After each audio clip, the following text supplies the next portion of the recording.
Hola a todos, en el anterior video se hizo este mismo tutorial en Visual Basic, y en esta ocasión realizaremos la validación de usuario y contraseña en el inicio de sesión, con C# y SQL Server, con el estilo arquitectura en capas y programación orientada a objetos. Mostraremos los datos del usuario, también realizaremos la opción de cerrar sesión y cambiar de usuario, y validaremos los campos vacíos. Ya habíamos realizado este tutorial, sin embargo eliminé el video, por la simple razón de que no estaba basado en las buenas prácticas de programación, referente a los pequeños cursos de patrones de software, y programación orientada a objetos, por lo que este tutorial estará basado en las teorías y prácticas de estos vídeos. Bueno, empecemos con la práctica. Tenemos una base de datos de nombre mi compañía, la tabla de usuario, y unos cuantos registros. Aquí no hay mucho que explicar, lo único que necesitamos es el nombre de inicio de sesión y la contraseña, y verificar si existe tales datos desde la aplicación. Bueno, pasemos a Visual Studio. Creamos un nuevo proyecto. Buscamos la pestaña, otros tipos de proyecto. Seleccionamos solución en blanco de Visual Studio.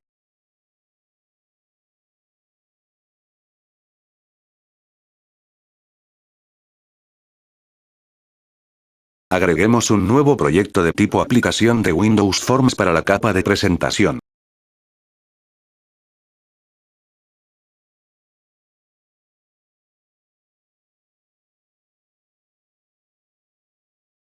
Agreguemos otro proyecto nuevo de tipo biblioteca de clases para la capa de dominio o negocio.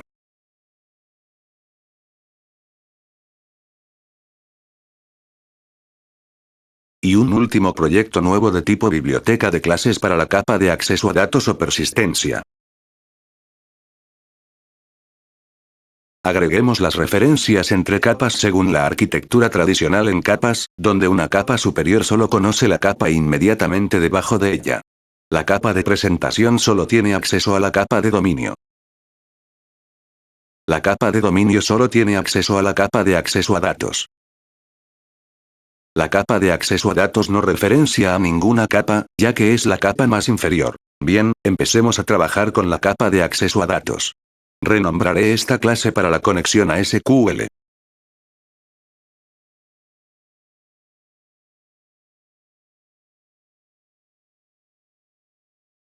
Referenciamos a la librería Data SQL Client.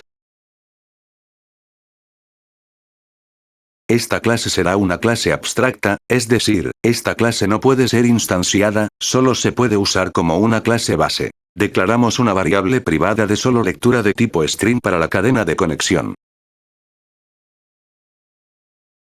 Creamos el constructor, e inicializamos la cadena de conexión. Podemos obtener la cadena de conexión desde el archivo app.config. Como lo hicimos en la práctica de CRUD de patrones de software, pero en esta ocasión asignaré directamente. Bueno, el servidor será igual al nombre de servidor de SQL.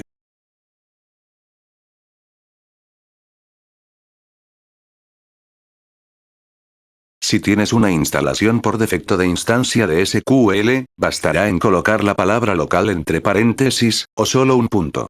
La base de datos será igual a la base de datos mi compañía. Finalmente especificamos que accederemos mediante las credenciales de Windows.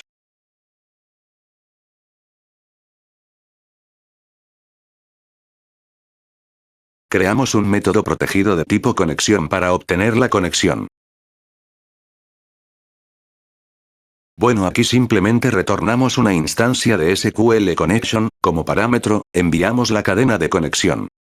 Bueno, la cadena de conexión es privada, ya que solo deseo que pueda ser modificada y accedida por la misma clase, y solo lectura, es decir, el valor solo puede ser asignado por el constructor, o en la declaración del campo. El método obtener conexión es protegido, ya que solo deseo que sean accedidas desde una clase derivada. Simplemente es el pilar de la encapsulación y herencia de programación orientada a objetos, recordad que la encapsulación es un mecanismo de protección. Estas cosas ya los mencioné en muchos vídeos, tal vez para algunos resulte molesto, pero hay otros que aún no lo saben. Continuemos, agreguemos una nueva clase para el objeto de acceso a datos de usuario.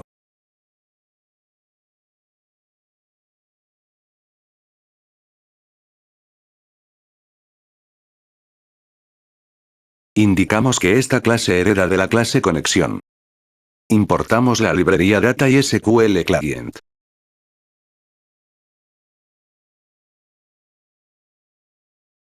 Creamos un método de tipo booleano para el login del usuario. Como parámetros de entrada, tendremos el usuario y contraseña de tipo string. Creamos un bloque using, declaramos una variable implícita de nombre conexión, que será igual a la instancia SQL connection del método obtener conexión de la clase base conexión. Abrimos la conexión. No será necesario cerrar la conexión, ya que estamos usando el bloque using, y este garantiza llamar los métodos desechables. Es decir, el objeto SQL connection de la clase base conexión, existirá hasta que las filas dentro del bloque using terminen de ejecutarse. Al terminar, simplemente serán desechados y liberar los recursos utilizados. Creamos otro bloque using para el objeto SQL comando. Especificamos la conexión del comando. Especificamos el texto de comando. Si deseas, puedes usar procedimiento almacenado, yo usaré directamente un comando transact SQL. Seleccionar todo de la tabla usuarios donde nombre de login es igual al parámetro SQL usuario. En el video de Visual Basic, olvidé explicar sobre los parámetros de la librería Data SQL Client y SQL Server. Bueno, para comprobar si el usuario existe, simplemente debemos buscar el nombre de inicio de sesión y la contraseña. Por ejemplo, seleccionar todo de la tabla usuarios donde nombre de inicio de sesión sea igual a admin y contraseña sea igual a admin. De esta manera verificamos si el login es correcto. Si en caso de que el usuario se equivoca de contraseña, simplemente no habrá resultados. Tenemos otra manera de hacer consultas, es usando parámetros. Simplemente declaramos los parámetros y asignamos los valores. Y realizamos la consulta con los valores de los parámetros. Esto es similar a los parámetros de los procedimientos almacenados. Me gusta hacerlo de esta manera desde el código, ya que es más cómodo y ordenado, y no tengo que estar concatenando y encerrando los datos entre comillas si es de tipo varchar. Ahora declaremos los parámetros. Podemos hacerlo antes del texto de comando o después. Agreguemos parámetro con valor. Declaremos el parámetro usuario. Como valor asignamos el parámetro de entrada usuario. Y lo mismo para la contraseña. Especificamos el tipo de comando.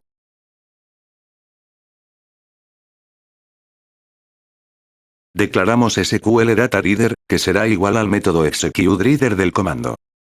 Si el lector tiene filas, retornamos verdadero, es decir, la consulta fue exitosa. Caso contrario, retornamos falso, es decir, la consulta no existe. Bueno, pasemos a la capa de dominio. Renombraré esta clase a modelo de dominio usuario. Importamos la capa de acceso a datos. Instanciamos al objeto de acceso a datos de usuario. Del mismo modo, creamos un método booleano de nombre inicio de sesión de usuario. Aquí simplemente retornamos el método login del objeto de acceso de datos. Bueno, podemos retornar directamente el método ya que también el método de la capa de acceso a datos retorna el mismo tipo de dato, ya sea verdadero o falso. Enviamos los parámetros requeridos. Tal vez se pregunten por qué prefiero llamar capa de dominio en vez de capa de negocio. Bueno, la capa de negocios se refiere a sistemas empresariales que solamente tienen que ver con negocios, y actualmente eso es muy anticuado y no encaja con las aplicaciones modernas, por ejemplo la aplicación de Facebook, no maneja reglas comerciales o cosas por el estilo. Pasemos a la capa de presentación. En esta capa necesitamos un formulario para el login, y un formulario principal. Bueno, para tener un buen diseño, y ahorrar tiempo de crear los formularios, reutilizaremos los formularios creados en anteriores vídeos. Me refiero al formulario principal modernista y formulario login transparente. Además, con esto aprenderemos cómo incorporar formularios o clases existentes de otros proyectos. Si tú tienes los formularios puedes hacer lo mismo, si es que no, puedes crear los formularios. Bueno, clic derecho en la capa presentación, agregar, y elegimos elemento existente. Localizamos el proyecto del formulario modernista versión 3 multiventana. Seleccionamos el nombre del formulario que querramos agregar. Debemos seleccionar solo con la extensión CS. El diseñador y los recursos se agregan automáticamente. Cerraré y guardaré estas clases. Abrimos el formulario principal, y se abrió correctamente. Realizamos lo mismo para el formulario de login.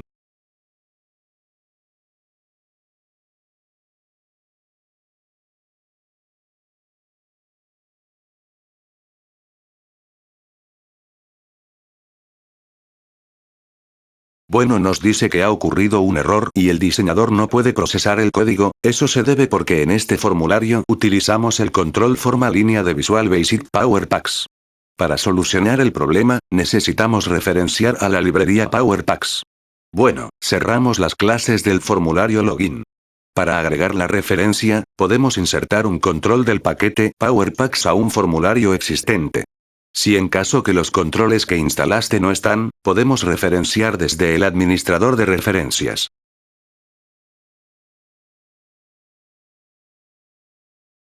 Y si en caso que aún no están en la lista, podemos buscar el archivo DLL en la carpeta de instalación. Disco C, archivos de programa por 86, Microsoft Visual Basic 2005 Power Packs, y seleccionamos el archivo DLL. Puedes hacer lo mismo con cualquier librería que tengas descargado. Como notéis, ya tenemos la referencia al paquete. Volvemos a abrir el formulario login. Y cargará correctamente. El error fue por estas líneas que usamos al diseñar el formulario. Bueno, tenemos el cuadro de texto para el nombre de usuario, un cuadro de texto para la contraseña, y un botón para el login. Empecemos a programar este botón. Referenciamos a la capa de dominio.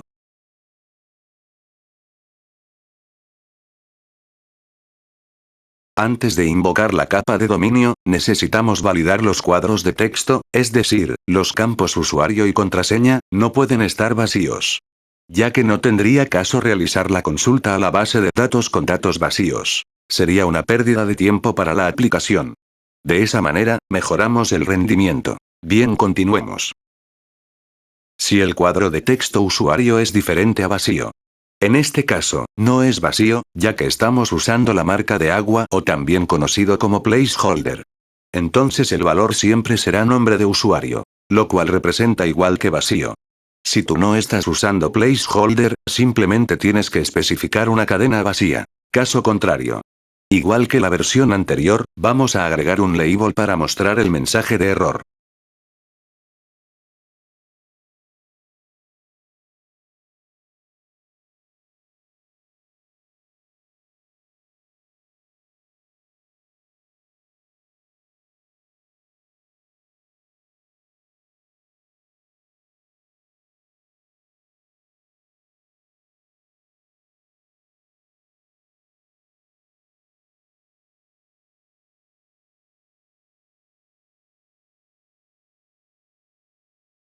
Creamos un método vacío para mostrar el mensaje de error.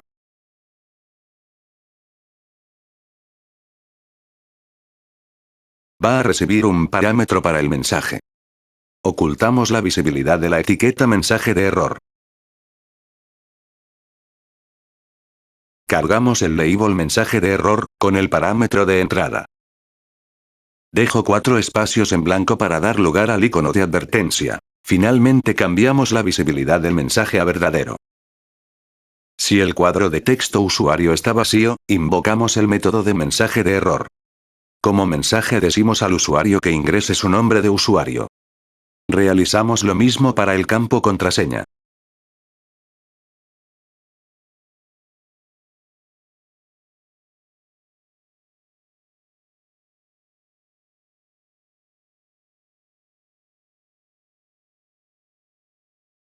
Probemos el formulario.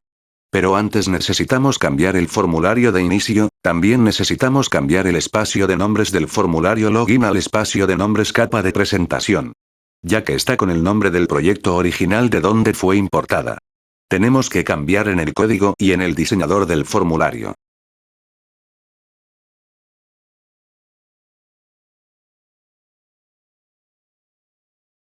Realizamos lo mismo para el formulario principal. Este paso es solo para los que importaron los formularios de otros proyectos. Si tú creaste los formularios desde cero en la capa de presentación, no será necesario realizar estos pasos. Guardamos todos los cambios.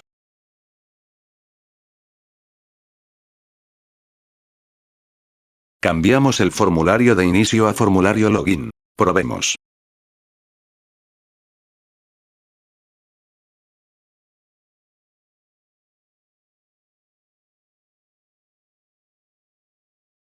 La validación funciona correctamente. Aumentaré más un espacio para dar lugar al icono.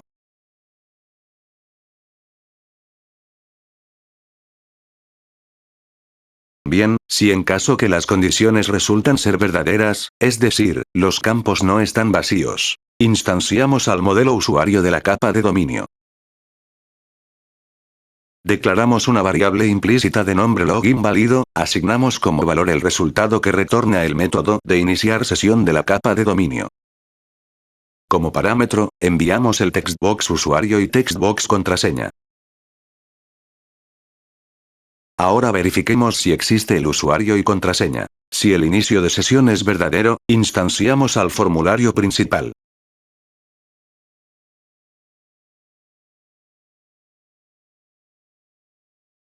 Mostramos el formulario principal, y ocultamos el formulario login.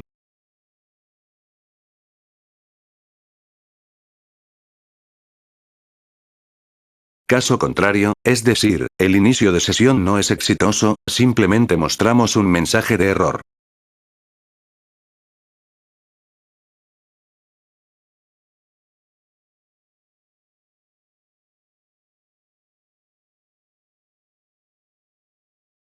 También necesitamos limpiar el cuadro de texto de la contraseña y la enfocamos.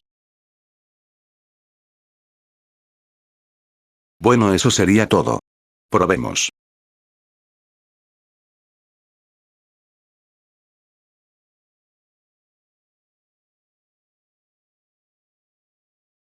Funciona correctamente.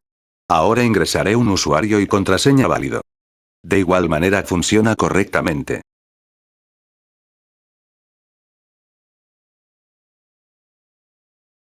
Bueno, ahora realicemos la opción de cerrar sesión. Creamos un método privado vacío de nombre cerrar sesión. Como parámetro un objeto y un evento de cerrar formulario. Lo primero que hacemos es limpiar los cuadros de texto. Ocultamos la etiqueta mensaje de error. En el método de iniciar sesión, se ocultó el formulario login, entonces al cerrar sesión, simplemente lo volvemos a mostrar.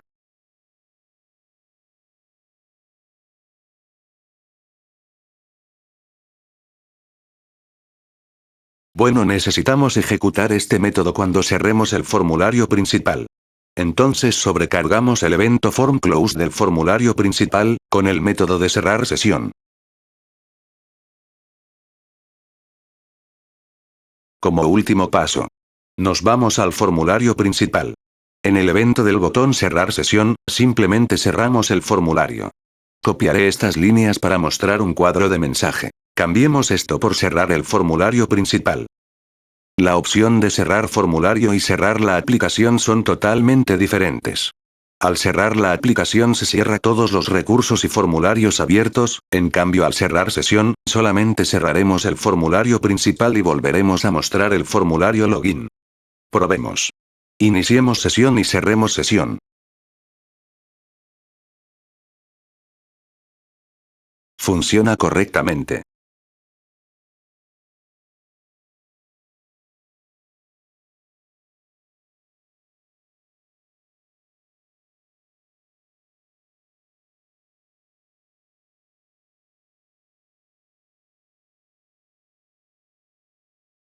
Cambiaré el mensaje de cerrar sesión.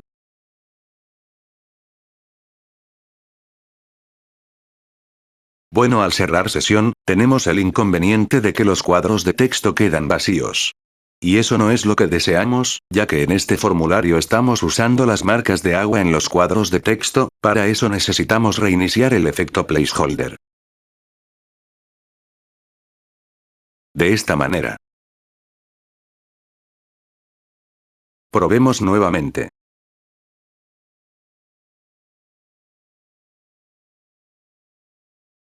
Ya no tenemos ese inconveniente.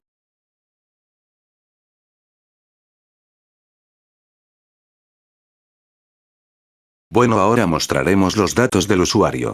Bueno, hay muchas maneras de hacerlo, por ejemplo, retornando un data table, data reader, como lo hicimos en la versión anterior, o mediante un objeto, y opcionalmente guardarlo en una clase si se desea realizar los privilegios de usuario, de manera básica y sencilla en los formularios. Sin embargo, desde el pequeño curso de patrones de software y programación orientada a objetos, hemos empezado con las buenas prácticas y estrategias, por lo tanto debemos cambiar nuestro estilo de programación, pero aún hay muchas maneras de mostrar los usuarios, depende de lo que se quiere lograr y la arquitectura. Bueno, estamos realizando este proyecto sobre la arquitectura tradicional en capas, y supongamos que necesitamos realizar validaciones, permisos o privilegios de usuario según roles. Recordemos la teoría de la arquitectura tradicional en capas. Tenemos tres capas principales de aplicación. La capa de presentación, negocio o dominio y la capa de acceso a datos o persistencia. Pero hay una cuarta capa que también estará siempre presente, sobre todo en las aplicaciones web. Es la capa cross-coding, en español, corte transversal, también conocido como la capa común o capa de soporte. Esta capa es común para todas las capas, es decir, tanto presentación, dominio y acceso a datos pueden acceder a ella. La responsabilidad de esta capa es la gestión de seguridad y operaciones, como autenticación, autorización, almacenamiento en caché, comunicación, gestión de configuración, gestión de excepciones, administración del estado y validaciones de seguridad. Sin embargo, últimamente se hizo muy popular usar la capa común, solo para la persistencia de datos de la entidad empresarial, conocido como capa de entidad, por lo que es mala práctica, y tiene ciertos inconvenientes, pero no tiene nada de malo, como ya comenté en la teoría y análisis de la arquitectura en capas. Volviendo al tema, la capa cross-coding, prácticamente se encarga de la seguridad y preocupaciones comunes de las capas principales, entonces es necesario guardar los datos del usuario en la memoria caché, y aplicar la seguridad y validaciones necesarias, ya sea en la capa de dominio, presentación o persistencia, sobre todo debemos tener muy en cuenta la seguridad en una aplicación web, ya que es más vulnerable a ataques. Tampoco os digo que deben de hacer de esta manera, esto es solamente una opción dentro de muchas. Bueno, agreguemos la capa cross-coding.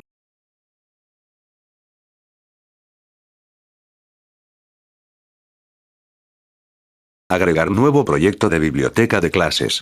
Puedes poner como nombre, capa transversal, o capa de soporte, o capa común. Referenciamos a la capa corte transversal desde la capa de acceso a datos.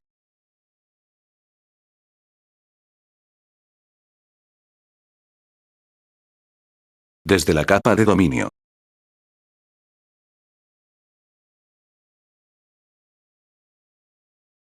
Finalmente desde la capa de presentación.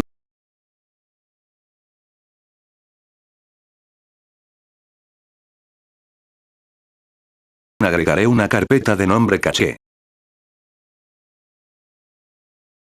Agreguemos una nueva clase de nombre caché de inicio de sesión de usuario. Especificamos que es una clase pública y estática. En una clase estática, los valores son permanentes mientras que la aplicación exista. Es decir, el dato permanece en la memoria mientras la aplicación está abierta, y puede ser accedida en cualquier momento. Si deseas, puedes crear esta clase estática en la capa de dominio, y omitir la capa común, se obtiene el mismo resultado. Bueno, en esta clase estática guardaremos el ID de usuario, el nombre, el apellido, el cargo y el correo electrónico. Los campos deben ser públicos y estáticos. Estos datos pueden ser accedidos desde cualquier capa, y realizar algunas operaciones o validaciones, por ejemplo, el ID de usuario suele ser muy importante, para saber quién registró algo, o quién vendió tal producto. El cargo se puede utilizar para realizar los permisos de usuario en la capa de presentación, dominio o acceso a datos, según sea necesario. Y el correo electrónico puede ser usado para enviar algún tipo de documento. Modificaremos el método login desde la capa de persistencia. Referenciamos a la capa común.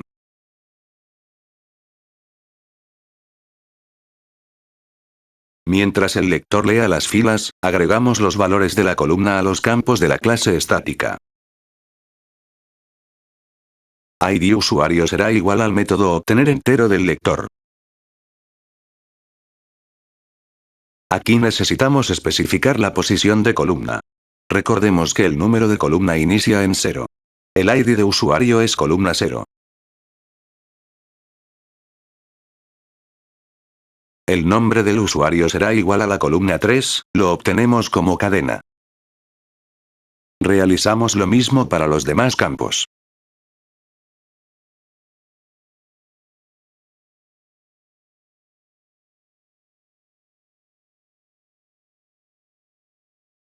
Como dije, los valores de estos campos permanecerán en memoria, y podemos usarlos en cualquier momento y desde cualquier capa, por ejemplo, para las validaciones de las reglas de dominio y permisos de usuario en la capa de dominio.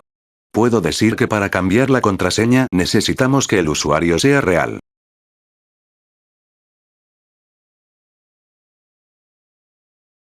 De igual manera, podemos usar el ID del usuario en capa de acceso de datos para editar los datos. O podemos realizar algunos permisos de usuario básicos en la capa de presentación a partir del cargo del usuario. Bueno, ese tema lo trataremos en su momento, ahora continuemos con lo de mostrar los datos del usuario. Nos vamos al formulario principal. Ver código. Podemos cargar los datos desde el evento load. O podemos crear un método para tenerlo más ordenado.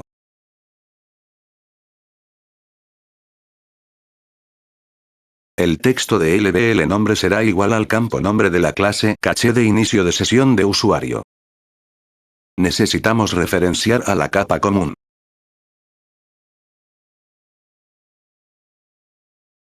Podemos concatenar el apellido.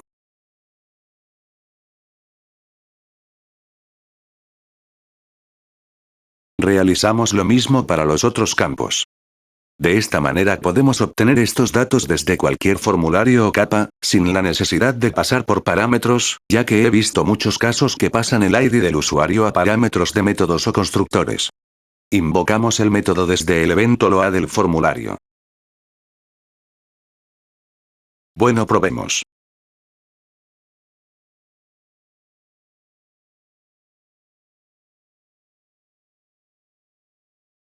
Ya tenemos los datos del usuario. Probemos con otro usuario.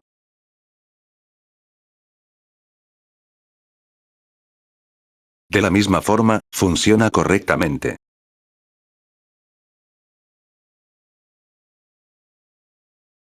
También vi que a otros les gusta mostrar un saludo al usuario al iniciar sesión.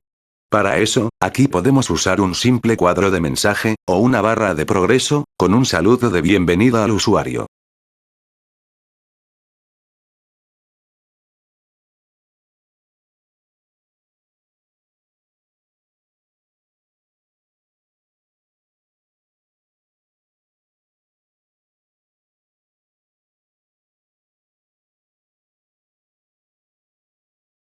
De esa manera podemos realizar el saludo de bienvenida. Bueno, eso sería todo en este tutorial, espero que les haya gustado. En futuras ocasiones, resubiré el video de los privilegios de usuario y recuperar la contraseña mediante el correo electrónico. Este video fue programado para este día, estaré ausente por un tiempo, por lo que no responderé comentarios hasta mi regreso. Saludos a todos, y hasta la próxima.